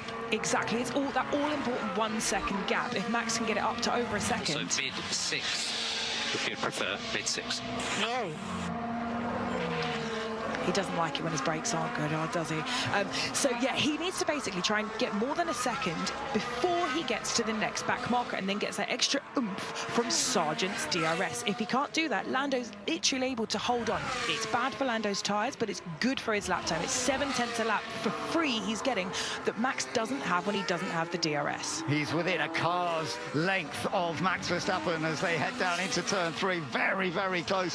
Heading up over the hill once again, and he is on the attack. He knows that there was a chance that he perhaps passed away in the sprint race yesterday. Right now, he's got a real chance of trying to take victory in the Grand Prix. Just to let you know, Norris has been cited, has been showed the black and white flag for track limits. Okay, so a warning to him, but it's not a penalty as yet. He just needs to be careful he doesn't go over the track limits too much. Yeah, that was for turn 1, where you can run over the sausage curb and effectively keep your speed and run onto the tarmac there behind the track. So he's on the final warning, and he's going to have to be careful. Not ideal when you're looking for every last little bit to get into the lead. Yeah, exactly. A 5 second penalty for either track limits or for over-enthusiastic overtaking move could be all the difference when you're only 5/10 apart. It is, but it is so close still. I'm amazed at the Lando's managing to keep it so close to Max Verstappen when Max had this 7-second lead for so long in the early stages, and he's having a look down the inside. Lando Norris locks up, runs a little bit wide, and surely he's going to have to give the place back. He is in front of Max Verstappen, but he did run over the curbs there. He came from absolutely miles back, and he's not giving it back yet. They're going side by side into turn 4. He does cede the position. He gives it back to Max because, crucially, he couldn't keep all 4 wheels inside the track at turn 3, and Verstappen did. Yeah, we took right side the track. I guarantee that message came within half a second of them exiting turn 3. Max instantly was on it, as Lando was when he was in the same position. And to be fair to Lando, we're just looking at a replay of it, Jack. To be fair to him, he would have known that was a bit. He went down the inside, very late brake, locked up, ran wide, and that was it. He was so close. So if he hadn't had that final lockup, I think he could have kept it within the track. And he came, like I say, from miles back. So that was a brilliant move. If he could just have slowed it down a little bit more. As long as he's not messing his tyres up, Ruth, with a few lockups. Well, the lunge, you need to make the lunge into turn 4 here, because the problem is if you're ahead at turn 3, then you can get the switchback effect, because the detection is 9-10, which is why they gave the position back so quickly, so that he was following Max, and he still has that DRS effect, which is so huge here. It's 7/10, remember, guys. That's almost the spread between P1 and P20 in Q1. But the Red Bull is quick in a straight line, as we've seen at all the tracks we've been to this year. It's very fast in a straight line, so even when it's giving that DRS zone behind you, it makes it tough. Let's listen to Norris. He can't keep moving after I've moved. It's just dangerous. Oh, we're going to have a big shot. He forced me to go wide and look off. Understood, mate. He keeps forcing me off. It was the right thing to do to give the position back. Let's get it again. Yeah, but I can't keep doing this. He keeps moving on to lock up. Interesting conversation. Remember, Max and Lando actually get on very well, but right now there are some arguments about how it's going. Outside their car they do, and a little message from race control. They have noted track limits at turn 3 for Lando Norris, who of course is on his final warning. You would hope that they would argue, well, he didn't actually gain an advantage there. He did give the place back, so hopefully no penalty, but he's still close here, and he knows that there's a clock on this. His tyres are not going to be able to do this forever. He has to get the move done. 10 laps to go. Lando Norris is again closing up to the back of Max Verstappen, and he's almost alongside into turn 3. That's good. Now, this could help him into turn 4, because although he didn't get alongside, he's got a nice smooth run, and he's definitely got DRS running well. He's got a chance as they come down towards turn 4. He's going to go around the outside or try, but Max is able to brake late. He rates too late. He misses the apex, Max Verstappen, but he still holds on. Very talented work from Max, but Lando's trying everything. That was brilliant defence from Max. That time he saw what Lando was trying to do. He covered him off. He did just enough. Here he is on the radio. Not entirely sure how he thinks she forced him off, Max. As in, Lando went straight up the inside and went too far. The conversations are on both sides. Under investigation, the track limits for Norris. That is under investigation by the stewards. It is possible Lando's going to get a penalty. There's a big power slide for Verstappen as he came out of the last corner there. He's getting everything he can out of that car. There is no holding back at the moment. They've got another car in front of them, this time in Alpine. So Verstappen's going to get the toe off of him. No DRS, but he does get a little bit of a boost, and that's going to keep him safe into turn 3. Yeah, this time into turn 3, Lando Norris is not close enough to get alongside, but he's still, well, very, very tight. Max taking a wider line, almost on purpose, to try and get a good exit, but there is another chance here for Lando Norris. He's close enough, but no, not quite. Again, that straight line speed of the Red Bull and the late braking ability that Max has makes it very difficult to overtake him into turn 4. We are focusing on the battle for the lead here in Austria within the final 10 laps of the Grand Prix. George Russell is currently in 3rd place, a rather lonely 3rd. Carlos Sainz is in 4th, but I can tell you, Carlos is really under pressure now from Oscar Piastri. The gap has come down to just over a second, so we could be on keeping an eye on another potential move for the other McLaren to move up past the Ferrari. Hamilton is in 6th place, Hülkenberg in an excellent 7th for the Haas team, 8th place for Sergio Perez, 9th for Kevin Magnussen, Haas on target for double points, and Daniel Ricciardo on target for 10th. But we are focusing on the battle for the lead, and you're listening in to Max Verstappen right now as he tries to defend a bit more. Exactly, and those 4 track limits violations. Could it be a 5-second penalty? Sorry to interrupt, but Norris down the inside. Oh, and now Max Max goes wide. Max goes over the limits. Now how are they going to play that one? Oh, they're going to argue that Norris pushed him off, that he left him no option but to avoid contact. It was very close, and he's still challenging him into turn 4, but no dice. So Verstappen holds track position. But how is this going to play out? Is there going to be an order from the race control? Listen to the radio. Yeah, he has to give the position back. I was ahead at the apex. Yeah, and he went off track. And Max hasn't given it back. I'd love to look at a replay of this in a moment just to see exactly where they were. But Lando did get in front briefly, and then Max was the one that ran wide to get it back himself. Listen to Max. It forced me off again. Not clever, is it? He's just trying something, like, it's not how you overtake.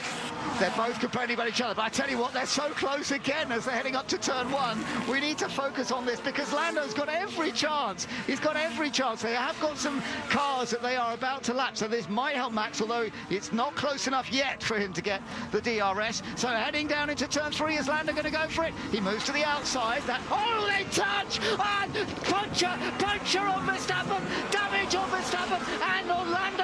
Is his car okay? Lando goes past, but is his... No, he doesn't. Surely Max has got to back off. He's got a puncture. They're both going slow. They're both going slowly. I think they're both out of this. Wow. They're still fighting into turn 4. Norris locks up. He's got some damage. And there's going to be a long, slow, painful run back to the pit lane for both of them. It's a really long way to go. The tyre's nearly off the rim for Verstappen. What a disaster. What is gone wrong for Lando Norris is we can't quite see yet. This could mean a victory for George Russell. This could mean a win. And Lando's got a penalty as well. That goes back to what happened earlier. He's definitely got a puncture, hasn't he? You can see online. And now, listen to Max. Nice. Oh my God. This is dangerous now. They're both going very slowly in the fastest part of the track, and cars weaving in and out around them. They're thankfully nearly into the pit lane. But yeah, what a shame for it to end that way. But it was coming. They were getting closer and closer to each other in the braking zones, and Max was really pushing it. George Russell leads, Carlos Sainz second, Piastri right there in third. It's a rear left puncture and a rear right puncture with these cars. They clashed. How are the stewards going to look at this one? It is going to be remarkable. They're both coming into the pits. Verstappen into the pits before Lando Norris, and it's under investigation by the stewards already. But it means that George Russell now has a 2.3 second advantage over Sainz. Piastri is attacking Sainz. Piastri is almost there on Carlos, so we could see a change there between them. And look, we're also seeing Lando Norris coming in, his right rear flapping away with a puncture on his right rear. He's trying to get it into the pits now safely, but we're watching Oscar Piastri, and Piastri's side by side with Sainz, and he could go around the outside quite possibly here. He's trying to make it work. Sainz trying to defend. He's done it. Oh, beautiful. Brilliant move, and he's done it again at turn 6. That's 3 moves he's pulled around the outside of turn 6, and Piastri now the remaining hope for McLaren. He's going to be chasing down the Mercedes of Russell now. Yeah, and at his closing speed, this is not over. He is going to be on Russell's tail. He is on the medium, Russell is on the hard. He's got the faster car. It is not over yet for the win. That's amazing. So you're right, George Russell is leading, but he may not win this yet. Oh, and Lando's getting out, and you can feel in his body the bitter disappointment at how this has worked out. Not a major... Oh, virtual safety car. How's that going to affect things? This could be it. This could be it. The restart on that hard will cost him about 4/10 into turn 4. This could be critical for the win. George, you can win this. You can win this, George. Just let me drive. Wow, let me drive. George is just focused on what he's got to do. We are on lap 66 out of 71, and it's George Russell who's going to be up against Oscar Piastri. Now we're seeing the replay of Norris and Verstappen in that contact, and you have to say Verstappen was coming back across. Norris was up the outside, closing into the braking zone. Verstappen had done enough to keep him on the outside by defending and then come back towards the racing line and made contact. And critically for this restart, Albon is in between them. So at the moment, George is poised to take this win, because at the restart, there's no unlapping in a virtual safety car. It stays like this. As long as there's no mistakes on the start, he's in for it. OK, but just looking at that replay again, and it was such a light contact, really, and yet it's punctured both tyres. That's quite unusual to see. Well, you can see that it was Verstappen's rim. It was contact metal to metal of the 2 rims, and as soon as you fracture that bead, the tyre's got no chance of staying on, and we see a close-up of the damage now as they made their way back to the pits. But I have to say, it looked like it was Verstappen that was really pushing the limits there and closing Norris up to the edge of the track. So we'll see what the stewards say, but in my opinion, that was on Verstappen. And presumably the virtual safety cars, because of all this debris that they chucked out from those tyres. Yeah, and there was a lot of sharp metal shards as well from the rims that was flying off. Norris's tyre was disintegrating by the time he got back to pit lane, and that was spewing carbon all over the racing line as well. Okay, so, well, this is fascinating to see how it's all going to play out. Great stuff, and we saw how Piastri had managed to get past Carlos Sainz, but Piastri now is that little bit further behind George Russell, so it's going to be much harder for him to close up in this final stage. Yeah, exactly. That VSC has cost him right now. You know, he's going to need something special. George needs to focus on that hard on the restart, but otherwise your 1, 2, 3 looks pretty set right now.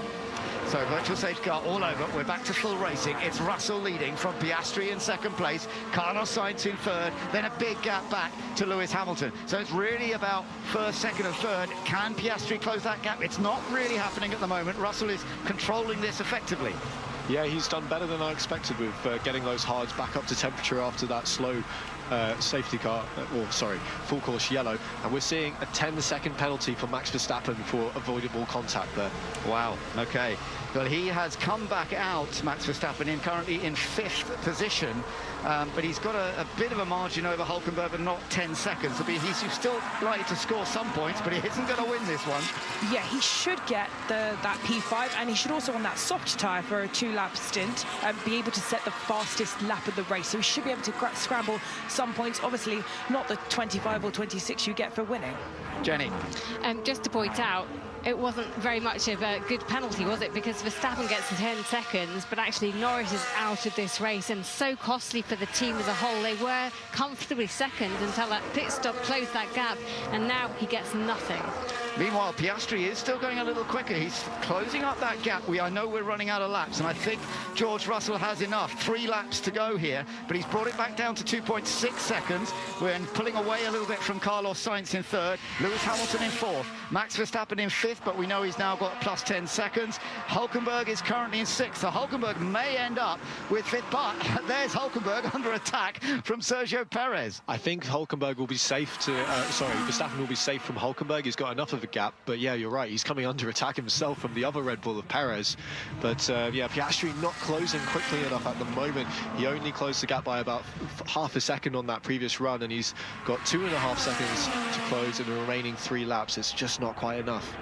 And Verstappen set that 107.7, which is easily the fastest lap of the race on that soft tyre we normally only see in qualifying, so he will get an extra point for that because he finishes in the top 10 as it stands. Yeah, absolutely. As you say, Hulkenberg's too far back to even with the penalty to take that place. Meanwhile, Piastri is getting within nearly 2 seconds of George Russell, but I think he needs more laps in this race. We're on lap 69 out of 71. He's gaining tenths all the time, but whether it's going to be quite enough, this could be a victory for Mercedes. My goodness, this is a real turnaround for the Mercedes team, for George Russell. He is the last driver to have won for Mercedes. That was in Brazil in 2022, and there's a chance to take a victory, the first win for Mercedes in 2024 after a long gap. He's just got to hold on, and he's maintaining the gap to Piastri. He is, and he's doing enough here. He just needs to not make a mistake. That's all that he needs to do, because Piastri will not close that gap quickly enough to mount an attack in, just based on pure pace alone. So George has to bring this home. He's doing a fine job so far, George Russell. He was in such a lonely third place for so much of this race, and now he's got a great chance to take victory. I wonder how that must feel inside for him. Oh, I mean, it's got to be incredibly special. The amount of time he's sat watching people take victories here, never had an opportunity yet. And yeah, the leaders take each other out. Suddenly P3 becomes P1. Well, you have to be there for when things happen ahead, don't you? So he's made his own luck here. Let's see if he can close it out. They're coming towards the last lap now. They are indeed, as George Russell goes over the line. We are on to the last lap here in Austria. The gap between himself and Oscar Piastri, he's maintained it at 2.4 seconds. So the McLaren in second is not within DRS range. There's really no danger for George. He's just got to complete this final relatively short lap around the Austrian circuit to take a victory for Mercedes this year. You know, he's never actually even been on the podium at this Austrian racetrack before. He was on target for a podium. And remember, this will actually be 3 podiums in a row for Mercedes, but it's not just going to be a podium. It's going to be the top of the podium. It's going to be a win. He's got just about 2/3 of the lap to do.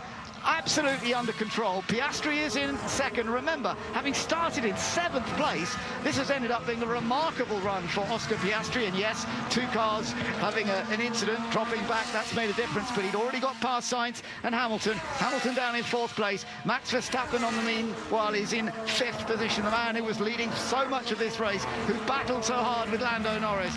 Into the final corner comes George Russell. And across the line, George Russell wins the Austrian Grand Prix, takes the victory for Mercedes, their first win in 36 Grand Prix. He was the last man to do it. He's done it again. Brilliant stuff for George Russell, taking advantage of the incident between Verstappen and Lando Norris. Piastri finishes in 2nd place. 3rd goes to Sainz, and meanwhile, there's more going on as Sergio Perez is still trying to get past Nico Hülkenberg. He was fully locked up on the inside, just trying to sneak his nose up the inside of turn 4. He couldn't quite do it. Hülkenberg shutting the door. He wants to hold on to that 6th place, and he's going to, I think, as they round into the final 2 corners. This is great stuff between Hülkenberg and Perez, and they're going into the last couple of corners, as you say, and it looks as though Hülkenberg's going to hold on. So 3rd has gone to Sainz, 4th to Hamilton, 5th to Max Verstappen, and yes, 6th place goes to Nico Hülkenberg. Best result for a while for the Haas team. Funnily enough, they've had good results here in the past. Perez in 7th place in the Red Bull, and the other Haas of Kevin Magnussen finishing in 8th. Double points for Haas. This has been a brilliant day for them. Final points going to Daniel Ricciardo and to Pierre Gasly, taking 10th place in the Alpine. Well, what a day for George Russell, taking his 2nd ever victory in Formula One Grand Prix, taking a win from 3rd on the grid. You know, the last time a win from 3rd on the grid here in Austria was Mercedes in 2014. Nico Rosberg did it.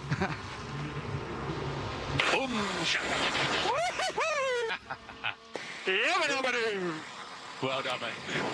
Boss got it. Well done. They had to pick up the pieces. Well done. Not over till it's over. It's not over until it's over. Okay, great job. Yeah, George, my bad. Speaking to your braking, I just got it. It got me. You got very excited there, Toto. Very excited. And I'm even more now. Congratulations, we've got that win. That was so important. Well done. Well done, everybody. We wouldn't have thought this in Bahrain. Well done. A wonderful performance, and yes, they had a little bit of luck on their side, but they deserved it. And George Russell, that is Mercedes' 7th ever win here, which is more than any other team. There have been several teams that have had 6 wins here in the past over the much history of the Austrian Grand Prix, but now Mercedes have gone to 7 victories, and it's the first since 2020. So Lewis Hamilton was the last driver to win for Mercedes here. It was actually when it was the Styrian Grand Prix, where in 2020 we had 2 versions of the Grand Prix, the Austrian and the Styrian, around the same circuit. But wow, for them to take a victory, this is a big, big boost. And now, of course, we've had several drivers, Jack, who've had single victories this year, whether it's Lando Norris, Charles Leclerc, Carlos Sainz, and now it is George Russell. It's proving to be a much more open season than we expected, isn't it? You know, we thought it would be another era of Verstappen dominance, but it's just not been the case. You know, people are close enough to that Red Bull now that they're forcing mistakes, forcing battles, and this is what happens. You get unpredictability, and you know, that battle between Norris and Verstappen today, fantastic while it lasted. A shame that it ended the way it did, but they were inching that way. Every lap that passed, you felt the tension building and the aggression building as well. Verstappen did not want to give that one up, and he overstepped the mark in the end. Well, it's a good day for England at this point, isn't it? George Russell taking victory, with the football coming up very shortly on Radio 5 Live. The match, the kickoff at 5 p.m. here on Radio 5 Live. Is there going to be more English heritage on this 30th of June? We shall wait to see. But George Russell has certainly taken a brilliant victory. And Ruth, just looking at all the strategy in the end, it was more about incident as well as strategy, wasn't it? Yeah, always is the case here. In the end, it was that 2-stopper, the medium hard, looking pretty similar, and a little bit of strategy right at the very end. Fernando Alonso, all the way down in P18, did a charge push to steal the fastest lap. He doesn't get to keep the point, but neither does anybody else. Took it straight off of Max. That's a good point. Yeah, I hadn't seen that. So Alonso, yeah, if you don't set the fastest, if you set a fast lap but you're not in the top 10, you don't get the point, which is a bit of a shame. Just looking at the championships then, 81 points is the lead now that Max Verstappen has over Lando Norris, but that gap between Norris and Leclerc for second and third is just 6 points. And then the constructors, Red Bull obviously lead the way with 355 points, Ferrari 291 and McLaren 268. Okay, well, there's definitely a good battle in the second place in the Constructors' Championship at the moment between Ferrari and McLaren. But what a day this is for Mercedes, and Toto Wolff is looking particularly happy down there in the pit lane, isn't he? As he should. I mean, it's obviously not a win that they expected, but like George said on the radio, you have to be there to pick up the pieces, and, you know, they put themselves in a really strong place. He did a really strong drive to solidify that podium position before the incident, and they deserve that. And just like Canada and just like Barcelona, we have 3 races in a row here where the fastest car has not won the race. That's a good point. Yes, absolutely. Well, we're going to hear from our top 3 drivers with a former winner here, David Coulthard. Carlos Sainz, welcome. Another podium in your career. And what was a fairly quiet weekend in terms of overall performance, but it all came alive at the end there. Did you see the action ahead, or were you just very much focused on bringing your car home? Yeah, quite an eventful race up front. No, for us it was all about trying to keep up with George. We knew the Mercedes today might have a bit of an advantage on race pace. We tried everything to keep up with him. Yeah, Oscar at the end was coming really, really quick. Yeah, in the NP3, which is, I think, a good result. I think we can be quite happy, quite proud of that, because yeah, this weekend hasn't been easy for us, and to come away with 15 points on AP3 is a good result. We're in the middle of this triple header. We've come off the back of your home Grand Prix. We have Silverstone in a week's time. Can we expect a step forward in performance there? Because it didn't really look that without the incident between Lando and Max that you would have been here on the podium today.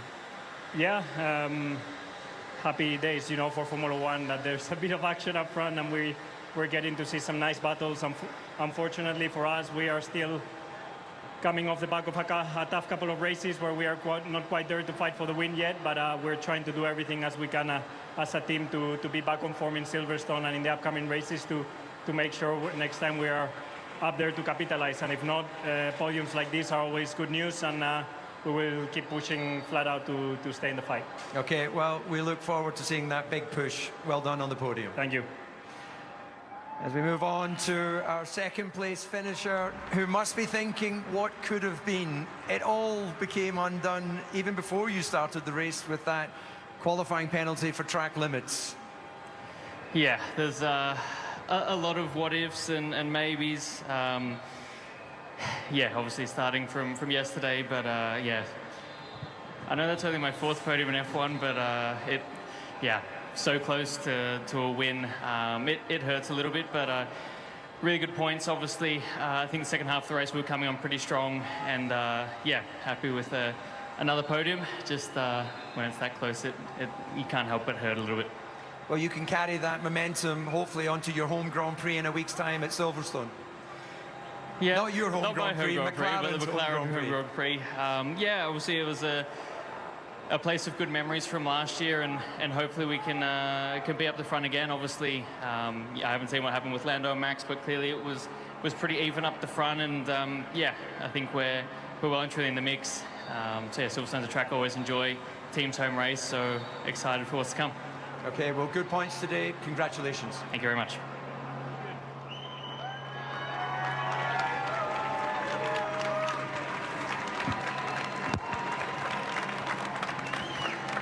And ladies and gentlemen, our Grand Prix winner, celebrating his 2nd Grand Prix, George Russell.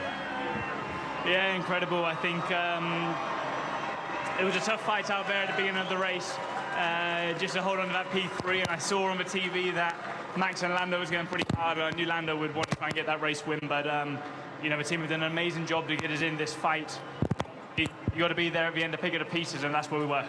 amazing. So you were watching the big screens, minding your own business in your own Grand Prix, while watching that battle out front, willing to happen what actually happened. Yeah, it was, you know, they were going for it, and I couldn't believe actually how close we were to Lando and Max. You know, I think we was only about 12, 13 seconds behind, and yeah, I knew it was a possibility. You're always dreaming, but as I said, just so proud to be back on the top step. The team have worked so hard. We've made so many strides since the start of the season. So, yeah, the last 3 races have been incredible, so more to come. Now, look, you've done everything to make sure you were in that position. The other 2 looked like they had the overall pace today, had they not had the contact. But all you can do is drive your car and put yourself in the position that you have to then capitalise. So you must be really proud with this, your second Grand Prix victory. Yeah, absolutely. I think, you know, it's no secret Red Bull with Max and McLaren with Lando are still a little bit out in front, but we're always putting ourselves in that 3rd place position the last couple of races. And obviously, if anything happens up front, we're there to pick it up. But, you know, just really proud of everybody. And, you know, what an exciting time for us. And, George, we're 1 week away from the British Grand Prix. That would be nice to carry this momentum towards another podium there. Yeah, absolutely. I think we're riding a bit of a wave at the moment. These last 3 races have been incredible. I think realistically we probably could have won the race in Canada, so this probably makes up for one too many mistakes my side there, and just really proud to be back on the top step. Okay, well, you're going to be in the top step of the podium. Go and enjoy the champagne and celebration. Thank you. David Coulthard with the interviews and George Russell with the win. Toto Wolff, the boss of Mercedes, is underneath the podium, ready for the champagne to be sprayed down on him. And what a victory. I mean, George Russell, right time, right place. Max, heads up, you were given a 10-second penalty for that incident with Lando. Just in case you're quizzed about that after the race. Of course. Yeah, sure. That's just ridiculous. Max Verstappen. You can just send it left and right. What do you want me to do? Yeah, he didn't behave correctly there, Max. So, yeah, we're desperately unlucky, especially here, but you did your very best. Max Verstappen waving to his fans who have flocked into the Red Bull ring to cheer him on. Now we go into the driver's briefing room.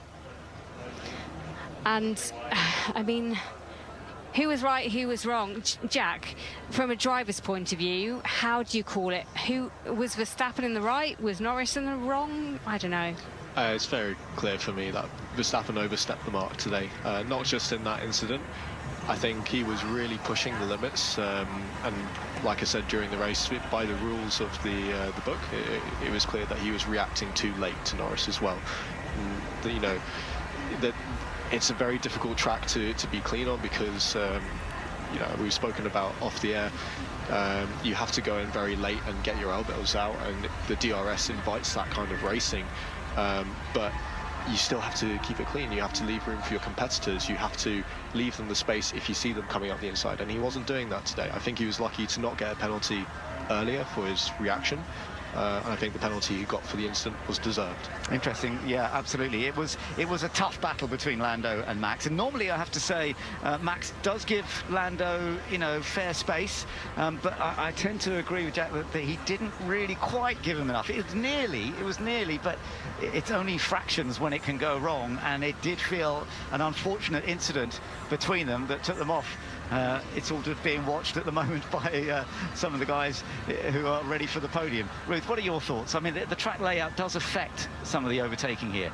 Yeah, it really does. You know, we were talking about it, and it's just, this DRS is so powerful that when you have a kind of a cat and mouse attempt like this, and the way you overtake it is by getting your elbows out, and, you know, there is a line, it's a really kind of fine line to get close to, and obviously, you know, when you cross it, you get a penalty, but also track limits make such a difference as well. You know, with Lando getting that 5-second penalty right at the very end without